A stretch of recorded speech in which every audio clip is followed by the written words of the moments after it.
who's actually going to get the most out of a high-capacity benchtop centrifuge, and who would be better off putting that money toward a smaller unit or even a service contract.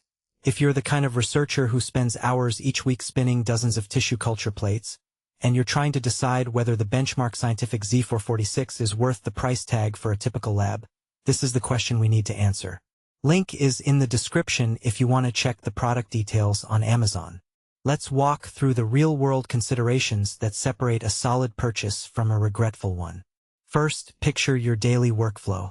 In a tissue culture-heavy biology lab, you often end up with multiple 15 milliliters conical tubes or 50 milliliters flasks that need to be pelleted after a harvest or a wash step.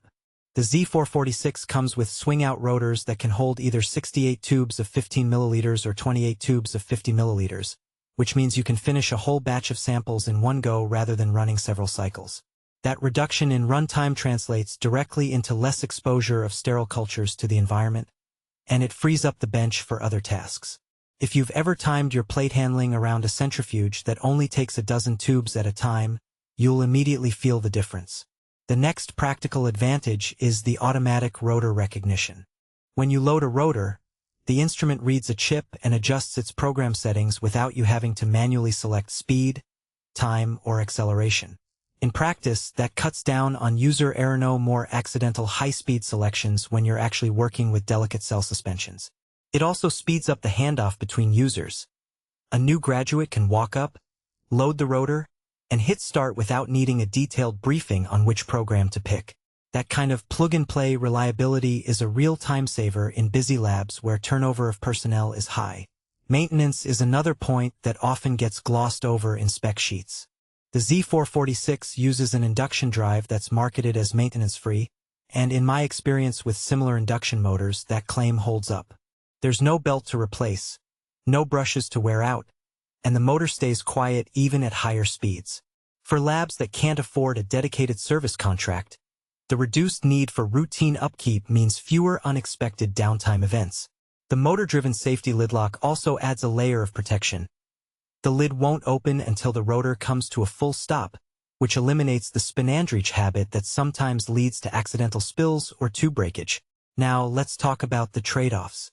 The biggest one is size and cost. The Z446 is a benchtop unit that occupies a fair amount of space. Its swing-out rotor swings a full 180 degrees. So you need a clear area around the centrifuge. If your lab is cramped or you have to share bench space with other equipment, you may end up wrestling with placement issues. The price point reflects the larger rotor capacity and the advanced software. It's not a budget model. For a small academic lab that only runs a handful of cultures a week, the extra capacity may sit idle most of the time, turning the purchase into an overinvestment. Another limitation is temperature control. The Z446 does not offer refrigerated operation, so it's best suited for applications where ambient temperature won't affect your sample integrity. If you routinely spin temperature-sensitive lysates or need to keep protein extracts cold during the spin, you'll need an additional cooling accessory or a different centrifuge altogether. That adds both cost and complexity, and it's something you have to factor into the total budget. You also have to consider rotor availability. The high-capacity rotors are sold separately, so the base price you see on Amazon is just for the core unit. If you need both the 68-tube 15 milliliters rotor and the 28-tube 50 milliliters rotor, that's an extra line item. While the flexibility to switch between rotor sizes is great, it means you'll be juggling extra parts and ensuring they're compatible with the software version you have. For labs that stick to one tube size, that extra flexibility may feel like unnecessary baggage.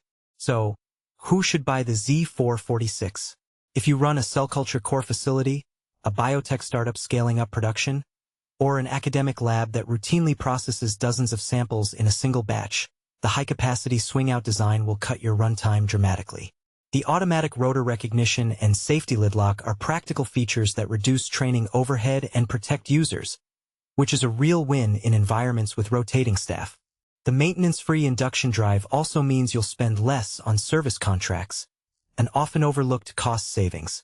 Who should skip it? If you're a solo researcher who only spins a few tubes a week, a teaching lab with limited bench space, or a group that needs refrigerated centrifugation for temperature-sensitive protocols, the Z446 is probably overkill. In those scenarios, a smaller, Less expensive bench model, perhaps one that comes with a built-in cooling system, will meet your needs without hogging valuable bench real estate or eating up a large portion of your equipment budget. Let's sum up the practical strengths. Massive sample throughput.